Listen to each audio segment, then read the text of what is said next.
김종배 시선 집중. 여러분 안녕하십니까? 김종배입니다. 국제 상황을 짚는 JB타임즈 시간입니다. 오늘 1부에서는 미국 대선 과정에서 불거진 논란에 주목해 보겠습니다. 정치적 올바름 과잉에 대한 논란인데요. 민주당 해리스 참패의 원인으로 뉴욕타임즈 등 많은 외신들이 지나친 PC주의를 지적하고 있다고 하는데요. 어떻게 된 건지, 그리고 과연 이게 미국에서만 나타나는 현상인지 진단해 보겠습니다. 2부에서는 9만 달러를 돌파한 비트코인에 대해서 살펴봅니다. 가상화폐 규제 완화를 예고한 트럼프 당선과 함께 비트코인이 날개를 달았다고 하는데요. 어떻게 된 일인지 함께 짚어보겠습니다. 11월 17일 일요일 김종배의 시선집중, 광고 듣고 시작합니다.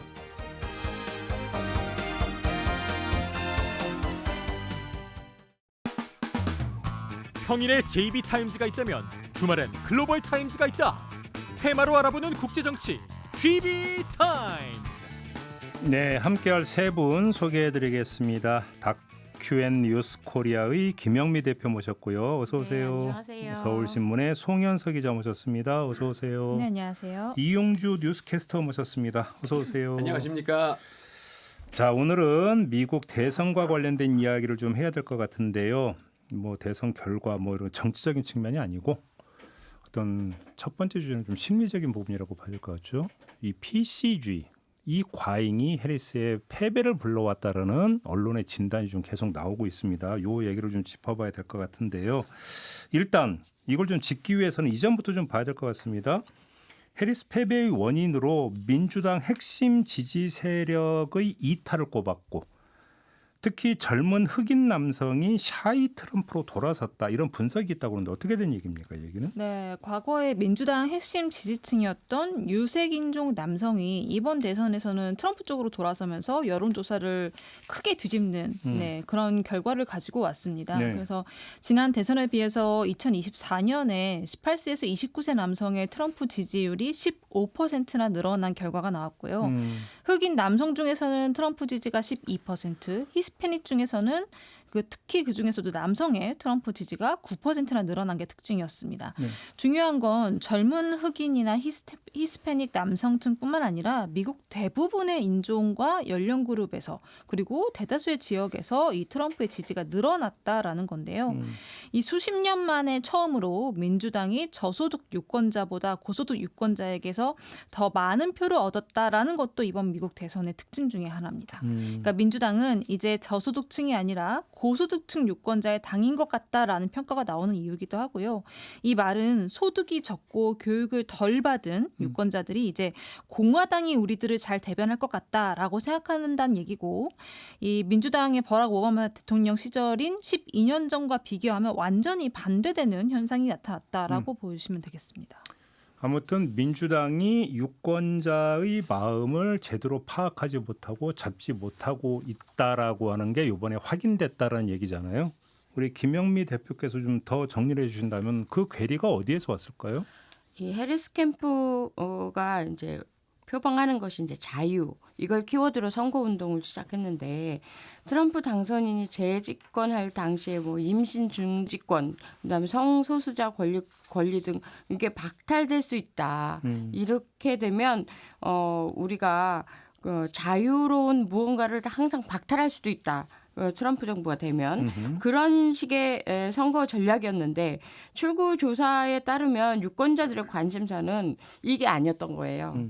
경제, 국경 이런 게 이슈였던 거죠. 예. 그래서 민주당이 이제 트럼프 때리기에 너무 초점을 맞추다 보니까 이 유권자들의 삶이 앞으로 어떻게 될 건지, 경제적으로 얼마나 더 누리고 살 수 있는지, 이런 쪽으로 상대적으로 좀 소홀했다라고 민주당에서도 인정하고 있고요.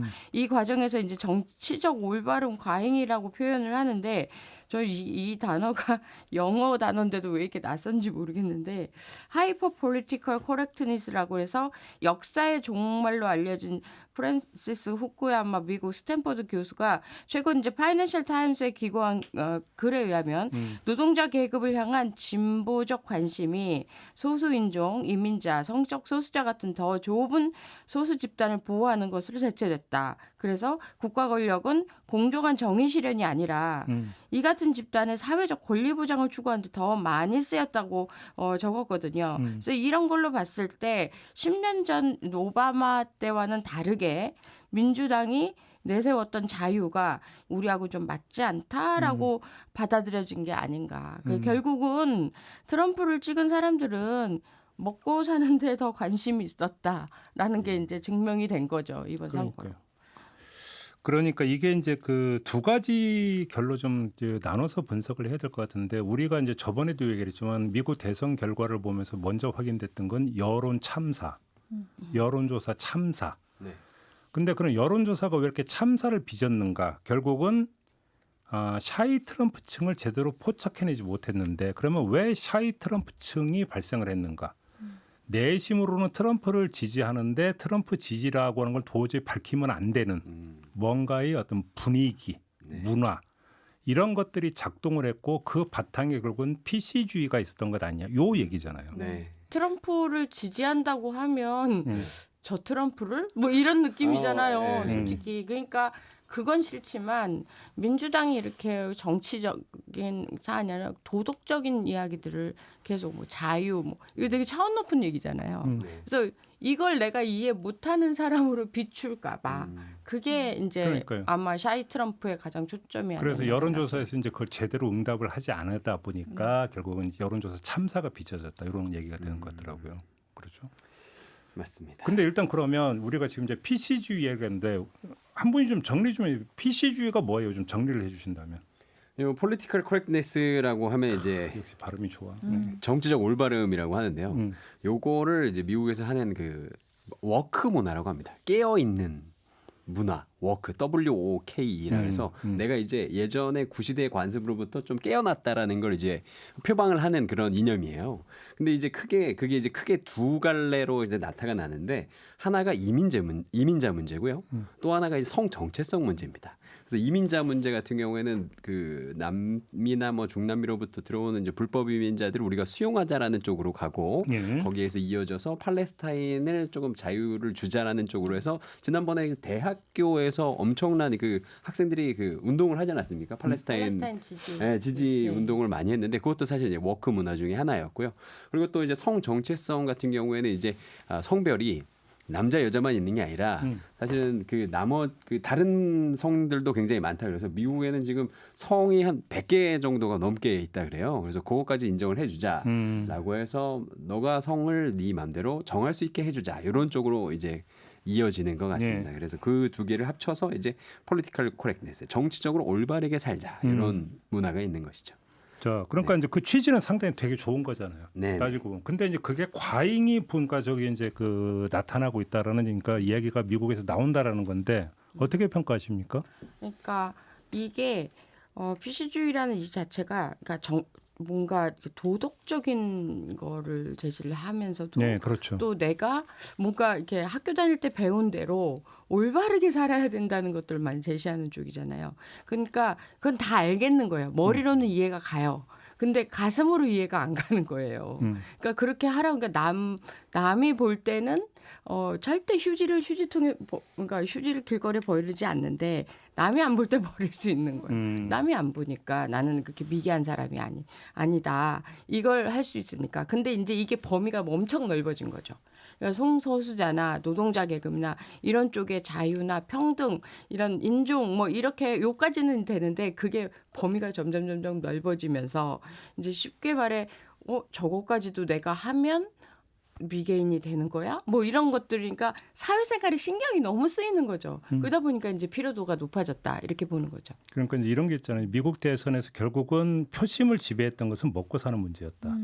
그다음에 먹고 사는 문제에 있어서 그러니까 그 미국인들이 가졌던 것이, 예를 들어서 불법 이민자나 이런 사람들에서 우리의 일자리를 뺏는다라고 하는 문제의식이 상당히 강했는데, 정치적 PC주의에 따르면 어떤 그 사회적 약자, 소수 인종, 유색 인종에 대해서 비하하거나 적대시하는 것을 절대 금기를 하고 있다 보니까 내가 이런 어떤 그 내 마음을 표출을 못하고 그런데 나의 가려운 것을 트럼프는 긁어주니까 내심 나는 트럼프 찍어야지 이렇게 생각하고 있었고 여기서 결국은 여론을 캐치하는 데서 간극이 발생했다. 지금 이런 이야기가 되는 거잖아요. 그렇죠. 간단히 정리를 하면. 그렇죠. 음. 이게 민주당이 사실 어떻게 보면 그러니까 민주당도 해리스 후보도 뭐 유권자의 심리를 제대로 파악하지 못한 거고 사실상 트럼프가 이런 유권자의 심리를 이용했다기보다는 해리스 쪽이 이거를 제대로 파악하지 못했다라는 쪽에 저는 더 이제 조금 기울어져 있는데 트럼프나 공화당은 원래 PC주의에 대해서 비판해 왔던 사람들이고 민주당은 그 반대였는데 여론이 현재 PC주의에 대한 비판이 어떤 사람들의 PC주의에 대한 심리적인 거부감이 이렇게 강한 상태라는 걸 제대로 판단을 했다면 사실 PC주의를 그렇게 강조해서는 안 되는 부분이었거든요. 승리를 위해서. 예. 예를 들어서 해리스 후보가 선거운동을 하면서 트랜스젠더 선수가 여성부 경기에 출전하는 걸 지지한다라고 이야기를 한 적이 있어요. 근데 실제로 제가 이거 관련해서 기사를 여러 번 썼고 취재를 하면서 경기 장면도 되게 많이 봤거든요. 그래서 트랜스젠더 선수가 여성부에서 뛰는 모습을 실제로 봤어요. 근데 실제로 보고 나면 과연 그래 이게 옳은가에 대한 그런 의문은 분명히 생기게 되거든요. 근본적인 의문이. 그러니까 다양성을 인정하는 건 좋은데 그 다양성을 인정하는 과정에서 또 다른 피해자나 역차별이 발생하면 그건 누가 책임질 것이냐에 대한 의문이 분명히 생겨요. 근데 민주당이 강조하고 있는 PC주의나 민주주의도 사실 같은 선상에 있는 거예요. 그래서 이게 잘 작동하면 평등의 질은 올라가겠죠. 근데 잘못 작동하면 오히려 극단주의자들이 더 많이 양산된다거나 모든 것을 올바른 것과 올바르지 않은 것으로 구별을 하려고 한다거나 아니면 종교적인 갈등이나 성차별 문제에서 굉장히 주관적인 해석만 난무하게 되는 거예요. 그렇게 돼버리면 모든 걸 다 그냥 다 옳다고 봐버리는 현상이 생길 수 있는 거죠. 예를 들어서 저는 이제 국제부 기자를 쓰니까 이슬람 극단주의 무장단체들을 보면 이들이 주장하는 건 신의 뜻이고 종교의 자유고 그걸 위해서 테러를 저지르지 않습니까? 근데 이거를 그러면 종교적 다양성 측면에서 어디까지 인정을 해줘야 되냐라는 생각을 해요. 극단적인 부분까지도 일단 잣대를 들이대고 판단해야 되는 일이 생기는 건데 유색인종이나 소수자를 보호하자는 취지는 당연히 인정을 하고 중요한 부분인데 어떻게 보면 또 이걸 강조하는 과정에서 그러니까 지나치게 강조하는 과정에서 기성세대가 어떻게 보면 또 잠재적인 가해자나 기득권층이 돼버리는 경우도 있고 또 PC 아까 뭐 대표님 말씀하셨지만 PC주의를 따르지 않는 게 약간 사회적인 각성이 부족한 것처럼 이렇게 조금 치부되는 분위기가 많아요. 그렇다 보니까 이런 거에 반발하는 사람들이 이번 대선에서 트럼프 쪽으로 넘어간 게 아니냐 이렇게 그러니까요. 생각이 되죠. 그래서 이제 이 PC주의 자체에 대해서 이제 뭐 최근 들어 학계에서 보면은 PC주의를 비판하는 어떤 그런 저술들이 꽤 나오고 있더라고요. 그러니까 이건 좀 너무 그러니까 과한 거 아니냐 이런 그러니까 그 비판하는 논문이나 저술들이 꽤 나오는데 저도 그래서 몇 권 책을 좀 본 적이 있었는데 예를 들어 이런 게 있더라고요. 2007년에 한 논문이 발표가 돼요.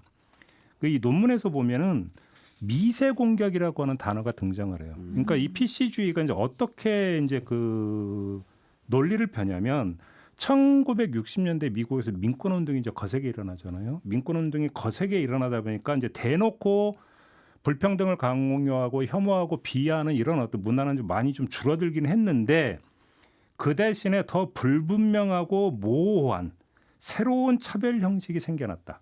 그리고 그 가운데 하나가 바로 언어다. 표현이다. 이렇게 얘기를 하면서 이 논문에서 보면은 그런 대표적인 사례를 10가지를 꼽아놓은 게 있어요. 시간 관계상 한두 가지만 좀 설명을 해드리면 자 이런 거라는 거죠. 미국은 인종의 용광로라는 표현 우리 많이 그러니까 썼잖아요. 네네. 들었고 이것도 미세 공격이라고 규정을 해요. 이거를. 왜요?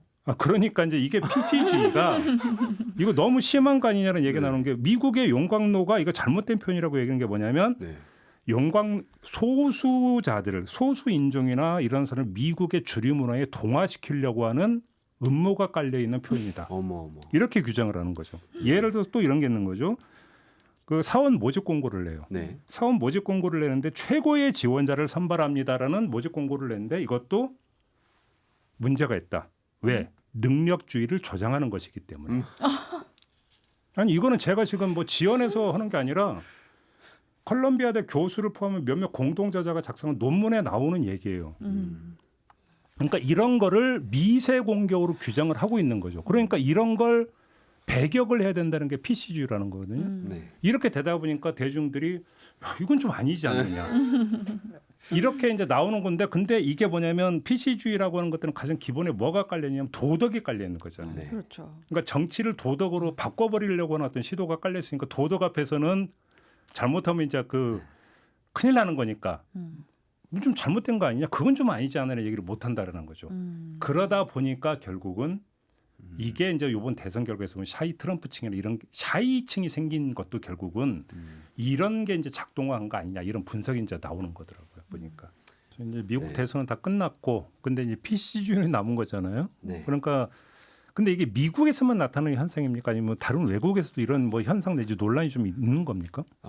우리가 좀 기억을 되돌려 보면요. 지난번에 그 파리 올림픽 있었잖아요. 네. 그래서 파리 올림픽 개막식이 난리가 났었잖아요. 그래서 굉장히 파격적인 모습을 우리에게 많이 공개를 해줘서 예. 많은 분들이 좀 놀래고 하셨는데 예. 그 중에 하나가 이제 보면은 거기에 뭐 예수와 12사도의 최후의 만찬을 본떠서 거기에 나왔던 이렇게 비만자와 뭐 여장 남자 동성애자들이 이렇게 무대를 막 가득 채워서 다 같이 춤을 추고 뭐 이런 장면이 있었는데 그것 때문에 전 세계가 이제 난리가 났었죠. 왜냐하면 뭐 거기에 동성애자 나오는 것까지는 문제 없는데 이거를 왜 예수님이랑 연관시키냐, 종교랑은 엮지 마라 이래가지고 결국에는 그 영상이 올림픽 개정에서까지 좀 내려갔습니다.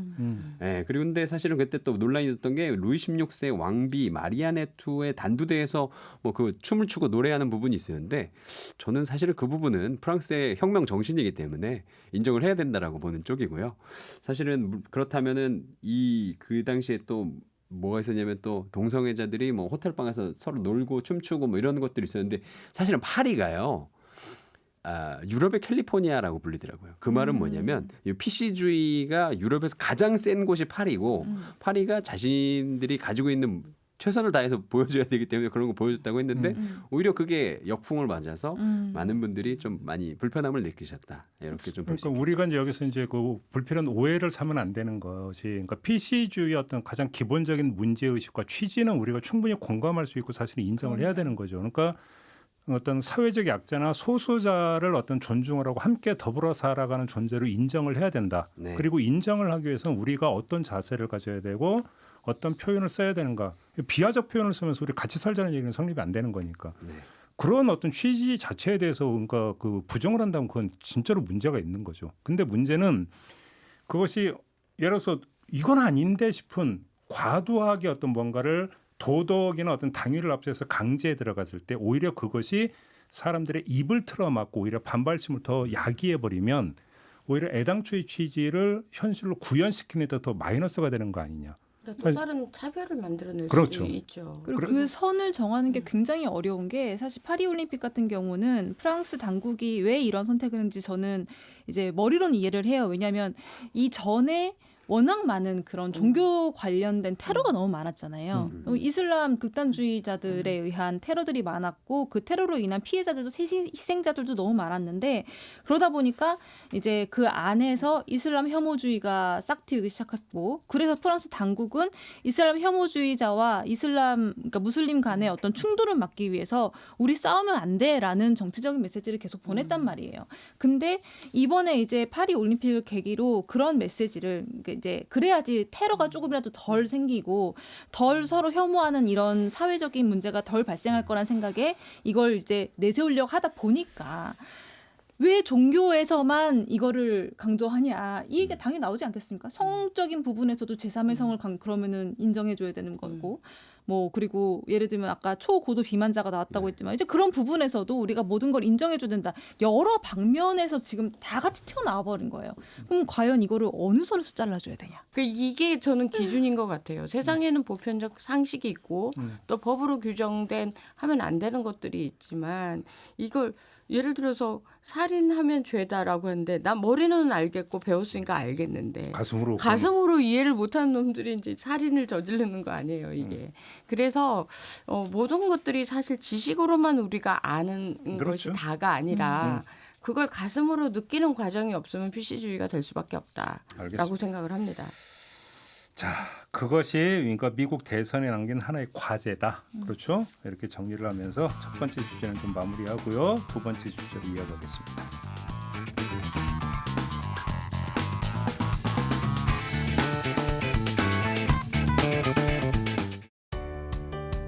때로는 날카롭게, 때로는 삐딱하게, 그러나 매 순간 섬세하게 시선이 필요한 우리 사회 곳곳을 살펴봅니다. 김종배의 시선집중. 네, 김종배의 시선집중 일요일 코너 GB타임즈 세 분과 함께하고 있습니다. 김영미 대표, 송현석 기자, 이용주 캐스터와 함께하고 있는데요. 두 번째 주제는 저한테는 너무너무 어려운 주제가 되겠습니다. 비트코인. 네. 일단 세 분은 이해가 되세요? 가상화폐 이해가 되세요? 아직도 이해를 못 하고 있다면 그건 진행자로서 문제가 있는 건 아닐까요?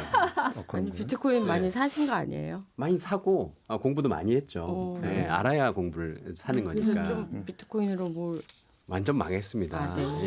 예. 안타깝네요. 모르는 게 약이지 않을까 이럴 때요. 그건 맞아요. 그러면 그 몰랐으면 그만큼 잃을 것도 없는데 왜 진행자님을 아니 주식 안다고 다 수익 보는 거 아니잖아요. 그럼요. 아니 네. 모르면 안 하면 되면 수익 저 알았어 됐어요. 왜 싸우고 그러세요? 아무튼 트럼프 당선 때문에 최대의 수혜자가 지금 비트코인이라면서요. 맞습니다. 미국 대선에서 도널드 트럼프 전 대통령이 당선된 이후에 비트코인이 지난 13일 93,000달러, 한화 약 1억 3천만 원을 넘어섰습니다. 사상 처음으로 9만 달러를 돌파한 비트코인이 꾸준히 상승세를 타면서 연일 신기록을 세우고 있는데요. 일각에서는 비트코인 가격이 연말까지 10만 달러에 이를 수 있다는 장밋빛 전망과 함께 가자 외침이 여기저기서 튀어나오고 있습니다. 국내 거래량을 살펴보면요. 비트코인 한 개당 가격이 1억 2천만 원이 넘는 상황에 거래량이 1만 5천여 개인데요. 계산해보면 1일 거래 대금이 2조 원에 육박할 정도입니다. 비트코인만 오른 것이 아니고요. 뭐 이더리움과 도지코인 같은 이 다른 암호화폐도 마찬가지로 가격이 많이 올랐습니다. 특히 일론 머스크 테슬라 CEO가 밀고 있는 도지코인의 경우 대선 후에 약 100% 이상 가격이 올랐는데요. 도지코인은 11월 13일 24시간 거래 대금이 무려 6조 1억 원에 달했는데 전날 코스피 상장 959개 종목 전체 거래 대금의 절반에 가까운 숫자라고 합니다. 그리고 또 가상화폐 파상 상품도 호황을 맞았는데요. 비트코인이 9만 달러를 넘을 것인지 베팅하는 선물 거래에 약 4조 원의 자금이 몰렸고요. 비트코인 현물 상장 지수 펀드 ETF에 올해 들어 순이입된 금액이 약 34조였는데 트럼프 재선이 확실시된 그날 당일에만 6억 달러 넘게 들어왔다고 합니다. 아니 근데 트럼프가 대통령 할 때 네. 이 암호화폐는 사기다라고 이렇게 주장한 적 있지 않나요? 근데 아니 왜 이렇게 입장이 왜 바뀌었어요, 도대체? 네, 그때 암호화폐는 진짜 뭐 얄팍한 허공이고 사기다 뭐 이렇게 얘기하다가 한 이제 그 태도가 180도 달라진 게 한 지난 7월 정도 돼요. 그때 당시에 본인이 친 비트코인 대통령이 되겠다 이렇게 공약을 했고, 그리고 본인이 대통령이 되면 취임 첫날에 가상화폐 산업 규제를 추진해왔던 증권거래위원장을 해고하겠다 이러면서 굉장히 사람들이 환호하게 만들었습니다. 근데 이렇게 입장을 바꾸게 된 첫 번째 원인은 일단은 이 규제 완화를 원하는 가상화폐 업계들이 트럼프를 굉장히 많이 후원을 했어요. 이번 대선 때. 후원금 많이 냈어요? 후원금을 많이 냈습니다. 역시 또 그거구나. 네, 그리고 미국인 5명 중에 1명이 지금 암호화폐를 가지고 있다고 확인이 되고 있어요. 특히 그렇게 많이 갖고 있어요? 네, 굉장히 많이 갖고 있습니다. 특히 유색 인종이나 젊은 층이 이 암호화폐 보유율이 높다 보니까 이 층을 흡수하기 위해서 전략을 바꾼 거고. 쉽게 부자 만들어주기 프로젝트였구만. 네, 그러니까, 그런데다가 사실 본인도 뭐 비트코인은 아닌데 이더리움을 꽤 많이 가지고 있는 것으로 이제 알려져 있고요. 사기라는데 왜 갖고 있어요? 그걸? 네, 근데 본인 한 우리 돈으로 한 지금은 70억 원 정도 규모의 이더리움을 가지고 있습니다. 그리고 이 트럼프가 암호화폐에 대해서 긍정적으로 변하게 된 계기가 하나가 더 있는데 굉장히 트럼프스러워요. 이게 NFT. 이거든요. NFT 대체불가 토큰이라고 해서 말 그대로 어떤 디지털 자산의 고유의 값을 부여한 건데 이게 사실 NFT가 이제 트럼프가 선거 운동할 때 지지자들이 트럼프를 되게 영웅으로 표현한 어떤 NFT 자료를 만들어서 이걸 자기들끼리 막 거래를 한 거예요. 근데 이게 굉장히 뿌듯하고 마음에 들었다는 겁니다. 트럼프가. 그러면서 NFT는 이제 암호화폐나 가상화폐로 거래가 되니까 그러면서 이거 암호화폐 나쁘지 않은데? 라는 생각을 했다는 거고, 이제 마지막으로 또 하나는 정책적인 차별성인데 조 바이든 정부는 사실 암호화폐가 이런 사기나 범죄에 사용되는 거 막기 위해서 굉장히 적극적으로 규제를 하다가 물론 임기 막판에 아까 말씀하신 그런 ETF 거래를 승인을 하면서 조금 이 암호화폐를 사용하는 사람들의 유권자들을 좀 흡수하려고는 했는데 트럼프는 이런 바이든 정부하고 차별성을 내세워야 했고, 그리고 워낙 또 우리 암호화폐에 깊은 신앙심을 가진 일론 머스크가 트럼프의 한쪽 팔이 되지 않았습니까? 그러면서 전폭적으로 지지하기 시작했다라고 보여집니다. 우리가 이제 흔히 그런 말 하잖아요. 우리는 늘 지나고 나서야 한다. 그때였음을. 명언이잖아요. 네.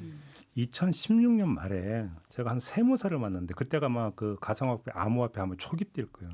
그분이 저보고 뭐 가상화폐를 하라고 그래서 제가 뭐라고 대답했냐면 고결한 자세로 저는 그런 거 안 합니다. 아이고. 뭔지도 모르면서 뭔지도 모르면서 저는 그런 거 안 합니다. 그게 뭔데? 그러니까 아니 이걸 해서 다 돈을 번다고 그러면 지금 그렇게 얘기하시는 게 왜 그랬어 이렇게 하겠는데 이르셨대잖아요. 근데 또 사실 그 네. 몇 년의 기간 때는 우여곡절이 되게 많긴 그쵸. 많았잖아요. 아니 네. 그게 많이 얻었을 때는 좀 많이 벌었기도 했어요. 근데 이게 사람이 조급한 마음이 들면 안 되더라고요. 그러니까요. 사놓고 잊어버려야 되는데 네. 자꾸 이거를 이득을 보려 그러니까 조급한 마음이 들어서 막 팔고 다시 사고 막 팔고 다시 사고 막 이러다 보니까 다 잃더라고요. 저는 이거를 처음 접하게 된 게 무기 거래를 이걸로 했었어요. 아, 그렇죠. 20년 많이 전부터 했습니다. 뭐 아프리카 이런 애들이 돈 보내려면 얼마나 힘들어요. 그러니까 이 무기 거래를 하는 걸 보고 저거 20년 전부터요? 예 맞아요. 제가 취재할 초창기부터 네. 이런 게 있는데 그럼 니네 그럼 돈을 어떻게 받고 여 경제 제재고 뭐 이거 어떻게 하니 그랬더니 이걸로 한다는 거예요.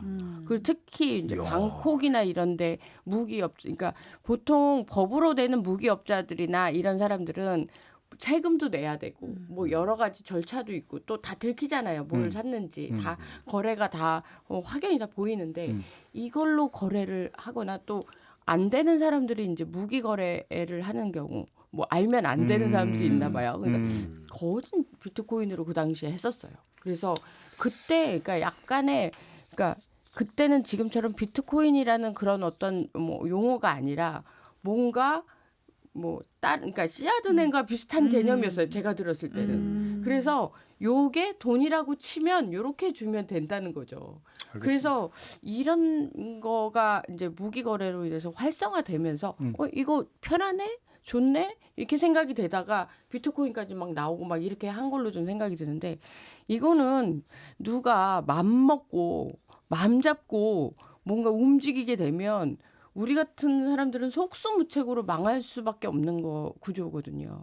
화폐는 법으로 되어 있는 뭔가 규제도 있고 또 안 되면 뭐 이건 뭐 조절도 하고 뭐 이런 기능이 있지만 이건 전혀 없는 무방비 상태이기 때문에 우리 같이 세상을 움직이는 힘이 없는 사람들 이런 사람들은 안 하는 게 맞는 거예요. 무기 거래하지 않는. 세상을 움직이는 힘을 갖고 있는 사람은 손가락으로 꼽아요. 그러니까 그 사람 중에 한 사람이 트럼프인 그러니까 거예요. 그 사람 때문에 지금 세상이 난리가 난 거잖아요. 그렇죠. 지금 그러니까 이렇게 이 암호화폐 때문에 없고. 지금 대박의 꿈에 부풀어 있는 나라들도 막 나온다면서요 지금. 그렇죠. 이게 사실 가장 제가 이 뉴스를 보고 가장 떠오르는 건 진짜 엘살바도르였죠. 그렇죠. 예. 대통령이 뉴스도 많이 나왔죠. 예. 대통령이 모든 걸 뭐 이거 비트코인을 하겠다. 그럼 이게 정부 입장에서 이렇게 하겠다니 국민들 입장에서는 오락내락 하는 이거를 정부 차원에서 국가부채도 엄청 많은 나라인데 네. 2021년 9월 비트코인을 법정 화폐로 채택했다. 그러니까 이게 눈에 보이는 종이 화폐가 아니고 이런 화폐로 하겠다라고 해서 이제 전 세계 이제 쇼킹 국제 뉴스가 됐죠. 그때 근데 당시에 예. 제가 이제 이거 관련 기사를 쓰고 했던 기억이 나는데 얼마나 사람들이 비웃었는지 몰라요. 맞아요. 이 상황 방금 말씀하신 거 그때는 몰랐지. 그때는 몰랐지. 딱 그거예요. 무슨 비트코인으로 법정화폐를 야 말이 돼 이러면서 다들 얼마나 손가락질하고 비웃고 맞아요. 그랬단 말이죠. 근데 비트코인이 상한가를 치기 시작한 몇 개월 전부터 이제 엘살바도르의 현재 상황은 어떤가 이런 거 나오는 기사를 또 이제 추가로 취재를 하다 보니까 그 휴양지 같은데 가면 그냥 이렇게 그 엘살바도르 그 바다에 이렇게 있고 뭐 집 프라이 같은 걸로 이렇게 만들어가지고 음료수를 파는 그런 상인들이 많잖아요. 그 상인들도 비트코인을 비트코인. 받아요. 맞아요. 예. 음료수 우리 그냥 망고 주스 한 잔 네. 사고 비트코인 내고 이제 이렇게 그러니까 그만큼 이제 뭔가 자리를 잡았고 실생활에 쓰고 있네요. 실생활에 쓰고 네. 있는 거죠. 근데 어쨌든 중요한 건 그때는 몰랐다. 아니 그러니까 그러면 궁금한 게 지금 법정 화폐로 이걸 채택한 게 엘살바도르하고 중앙아프리카 공화국 네. 네. 딱 두 근데 나라 있다면서요. 이 나라들이 문제는 다 치안이 엄청나게 안 좋은 나라예요. 엘살바도르가 사실 그 예멘의 난민들이 비자 없이 가려고 해서 갔다가 예멘보다 더 위험하다고 해서 다시 나왔대요. 헐. 그래서 그 정도로 위험한 나라다 보니까 그 과정 아니에요? 아니에요. 진짜로? 실제로 그 지금 제주도에 와 있는 난민들이 이제 예멘 난민들이 어. 저한테 얘기를 해준 건데, 그러니까 전 세계 예멘에서 비자 없이 갈 수 있는 나라가 제일 그러니까 가장 가기 편한 나라가 엘살바도르였다면서 다 거길 거쳤다가 아니구나 하고 다 나왔다는 거예요. 예. 그 나라는 이제 대통령이 이제 나 독재자야 건들지 마 이런 사람이다 보니까 네. 이게 이제 법정 화폐 도입 발표 당시 약 46,000달러였던 비트코인이 2달 만에 69,000달러. 아니 그러니까 법정 화폐 하겠다니까 믿음이 가잖아요. 그러니까 이제 오를 수밖에 없었고 그리고 이제 그 이후에 뭐 여러 가지 뭐 사건 사고 루나 폭락 사태 미국 가상자산 거래소 FTX 파산 뭐 여러 가지 악재가 겹치면서 이게 6분의 1로 쪼그라들었어요, 사실. 그러면서 그러니까 송 기자님 말씀하신 대로 더 비웃었죠, 그때. 맞아. 아니 더 그러면 비웃었어요. 궁금한 게 지금 와서 돌이켜보니까 그런 거지만 그때 시점으로 돌아가면 이 두 나라는 도대체 뭘 믿고 그럼 법정 화폐를 지정을 했느냐 이걸 따져봐야 되는 거잖아요. 이제 인플레이션이죠.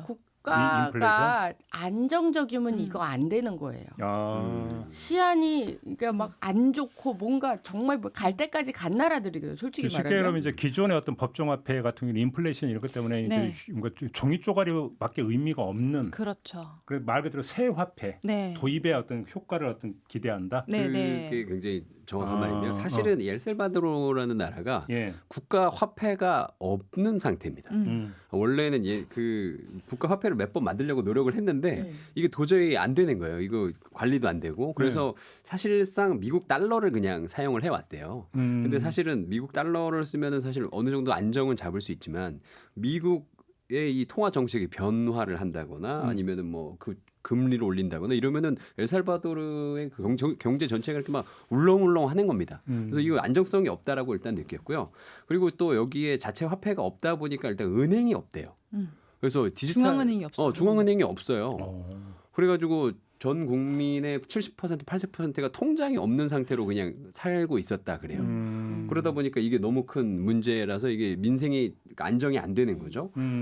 그래서 이 엘살바도르 그 당시에 대통령이 생각을 해낸 게 비트코인을 가지고 와서 모든 사람들이 다 핸드폰은 있으니까 그 핸드폰에 그 비트코인 그 계좌로 서로 결례를 하면 되겠다 이런 생각을 했었고 그리고 또 이 비트코인을 가지고 오면서 독립적인 통화 정책을 우리끼리 만들 수 있겠구나 이런 생각도 조금 했었던 것 같고요. 그리고 또 가장 중요했던 게 뭐냐면 엘살바도르라는 나라가 지금 방금 대표님 말씀하신 것처럼 치안이 안 좋기 때문에 산업 자체가 없습니다. 그래서 이 사람들이 어떻게 살았냐면 바깥에 엘살바도르 바깥에 살고 있는 뭐 이민자들이 있잖아요. 뭐 미국에 살고 있다. 송금을 받았다 그래요.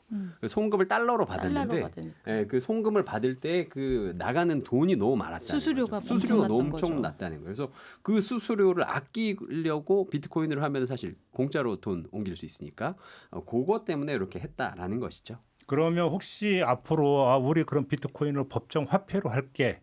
라고 선언하는 나라가 막 더 추가로 막 나올 수 있을까요? 어떻게 전망하세요? 이미 부탄이 그 비트코인을 지금 받아들여져 가지고 우리 이제 코로나 때 관광 안 갔잖아요. 예. 근데 부탄의 수입은 관광 수입이거든요. 그러니까 부탄이 진짜 비탄에 빠진 거죠, 정말. 어머. 그래서 어머. 그래서 이 비트코인이 이제 좀 낫겠다. 이제 그런 상황에서는 뭐 우리가 이거를 뭐 거기 경제 상황에서 봤을 때는 뭐 어떻게 뭐 소스가 없는 거예요. 네. 그러다 보니까 이제 부탄 같은 나라는 이제 그 비트코인을 좀 받아들여서 이걸로 좀 뭔가 되지 않을까. 근데 아까 그 엘살바도르 대통령 그 독재자라고 자기 그 대통령도 그 비웃음을 듣고 지금은 내가 맞았지라는 쪽이고 부탄도 마찬가지고 아 우리 국왕이 맞았구나 이런 저는 지금 상황이 된 거죠. 세 분의 말씀을 듣다가 계속 머릿속에서 맴맴도는 아주 근본적 걱정거리가 있는데요. 네. 이러다가 트럼프가 또 마음을 바꾸면 어떻게 해요? 가상화폐를 이제 또 사기다 이렇게 주장하면 어떻게 해요? 가상화폐를 사기다라고 주장을 해도 사실 이미 조 바이든 행정부에서 가상화폐에 대한 그 규제는 할 수 있는 규제는 다 했지만 그렇다고 해서 가상화폐가 막 엄청나게 진짜 뭐 종이 쪼가리가 됐느냐 그렇지는 않았거든요. 네. 근데 사실 아까 뭐 다른 나라에서도 그럼 막 이거 하려고 하는 게 아니냐라고 말씀하셨는데 이게 가상화폐를 법제화할 때 가장 우려되는 게 가격 변동성이라는 거고 쉽게 말해서 이게 언제 쓰레기가 될지 모른다는 거거든요. 경제 시장이 가장 두려워하는 게 변동성이고 변동성이 클수록 리스크가 높아지기 때문에 투자 자체가 어려워져서 이게 불가능하단 말이죠. 근데 일단 암호화폐가 법정 통화가 되려면 국가 경제 기반에서 주축이 되는 기업들이 먼저 나서야 되는 게 순서입니다. 예를 들어서 삼성, LG가 우리 냉장고 팔고 암호화폐로 물건값 받아줄게 해야지 사실 사람들이 쓰지 않겠습니까? 근데 이거를 기업이 다루는 건 어려운 문제죠. 왜냐하면 아까 말했던 것처럼 암호화폐는 변동성이 너무 크기 때문에 기업이 가격을 책정하는 것부터 시작해서 재무계획을 짜고 손익계산을 따지는 것 자체가 불가능해집니다. 그리고 특히 미국 같은 나라는 이게 부채 기반 통화 시스템이라는 걸 가진 국가예요. 이거 뭐 우리도 마찬가지지만 이 말이 이제 화폐를 만들어내고 물건이 유통되는 기반 자체가 대출이나 신용카드 같은 부채 시스템을 기초해서 돌아간다는 얘기거든요. 그러면 개인이나 기업이 가진 게 만약에 10원이다. 그럼 빚을 내서 100원어치를 이제 빚을 낸 다음에 이걸로 투자하고 소비를 하고 이 과정에서 경제가 돌아간다는 뜻인데 예를 들어서 만약에 암호화폐를 법정 통화로 만들어준다. 그러면 10,000원이라는 부채가 생기면 10,000원 플러스 알파의 이자로 갚으면 되는데 암호화폐는 변동성이 크니까 빌려줄 때 10,000원이었는데 갚을 때는 50만 원이 될 수 있거든요. 이거는 사실 문제가 될 수 있는 거죠. 그래서 아까 뭐 이용주 캐스터님이 말씀하셨지만 핸드폰이 있으면 사실 이렇게 시스템 인프라를 구축하는 건 그렇게 어려운 일이 아니라고 봐요. 그런데 그러니까 중요한 거는 하드웨어가 아니라 소프트웨어인 거죠. 그러니까 기본적으로 우리 인류 역사상 경제 시스템이 물물 교환에서 화폐 제도로 넘어왔는데 암호화폐는 이 맥락에 전혀 있지 않습니다. 전혀 이거하고는 완전히 다른 새로운 시스템이기 때문에 그 가치를 정의한다는 것 자체가 굉장히 어렵다는 단점이 있어서 엘살바도르의 사례가 아마 굉장히 향후 몇 년간 한 뭐 엄청난 연구 과제가 되지 않을까. 네, 생각이 그래서 듭니다. 엘살바도르 기사를 지난 몇 년 거를 찾아보면은 그 비트코인의 그 등락에 따라서 엘살바도르 망했다라는 기사도 나오고 맞아요. 엘살바도르 대박 났다라는 기사가 교체돼서 나와요. 근데 그 주기가 비트코인에 올랐다 내렸다랑 이게 맞물린다. 그 중에 하나가 저일 겁니다. 네, 제가 쓴 기사일 겁니다. 한마디로 얘기하면 엘살바도르라는 나라가 표본실의 청개구리가 됐다. 뭐 이쯤 네. 되겠네요. 그죠? 근데 아직도 결론이 난 게 아니에요. 그러니까. 지금 돈방석에 앉았다고 막 나오고 대통령 얼굴 막 나오고 난리가 났지만 아직도 결론이 난 게 아니고 이 암호화폐 자체가 언제든 해킹을 당할 수도 있고 또 국가 주도로 해킹하는 나라들도 있잖아요. 그러니까 이걸 어떻게 믿겠어요? 해킹을 해서 우리가 사실은 뭐 한 10개 있는데 뭐 100개 있다고 부풀린들 이거를 누가 증명할 거냐고요. 오케이. 법과 규제가 될 수 없는 것. 그게 암호화폐라고 생각해요. 아무튼 우리 그 이용주 캐스터가 제일 잘하시는 것 같은데 네. 지금 그래 시장 움직임은 어떻습니까? 시장은 지금 아주 신났죠. 신났어요? 네. 기사가 지금 이거 대박 났다예요. 우리 지금 네. 현재. 그래서 근데 이용주 캐스터는 별로 신난 것 같지가 않아서. 저는 이제 투자를 멈췄기 때문에 또 어떻게 되든 말든 저는 상관이 없어요. 네. 저는 쓴맛을 너무 많이 봤고. 예. 예. 근데 또 요즘 또 다시 또 이렇게 빨간불 들어오고 그러니까 또 싱숭생숭해가지고 예, 또 모르겠습니다. 엘살바도르네 거의요. 예, 인간 엘살바도르입니다 제가. 이게 비트코인은 그나마 괜찮은 거고 막 우리가 이제 쉽게 말해 실제말로 잡코인이라고 부르는 네, 맞아요. 여러 가지 코인들이 되게 많은데 지금 이 비트코인이 워낙 이제 상승가를 치다 보니까 국내에서도 네. 이 잡코인을 비롯한 여러 가지 코인에 과열되게 투자하려는 사람들이 굉장히 많이 나왔고, 근데 이제 우리가 지금 당장 가까운 데서 보듯이 쓴맛을 보는 사람들이 분명히 생길 거거든요. 그래서 그런 부분에 대해서 당장 지금 금융당국도 조금 주시하고 좀 주의를 당부하는 그런 예. 상황이죠. 그러니까요. 아무튼 아까 이제 여러분 말씀에서 바이든 정부에서 그 규제를 촘촘하게 해놨다고 했잖아요. 네.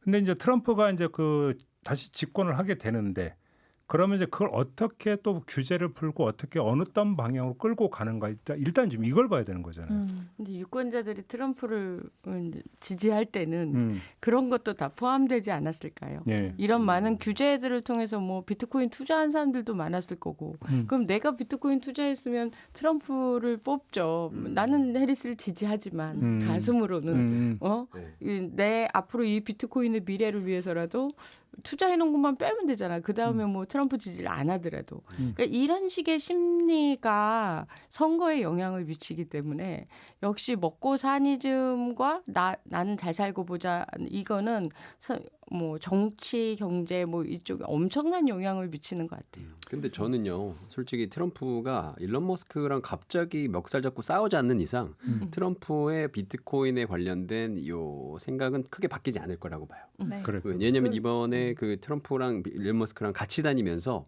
비트코인 투자자들이 많은 생각을 했던 게 사실은 그 테슬라 차 있잖아요. 그거 비트코인으로 살 수 있어요. 네.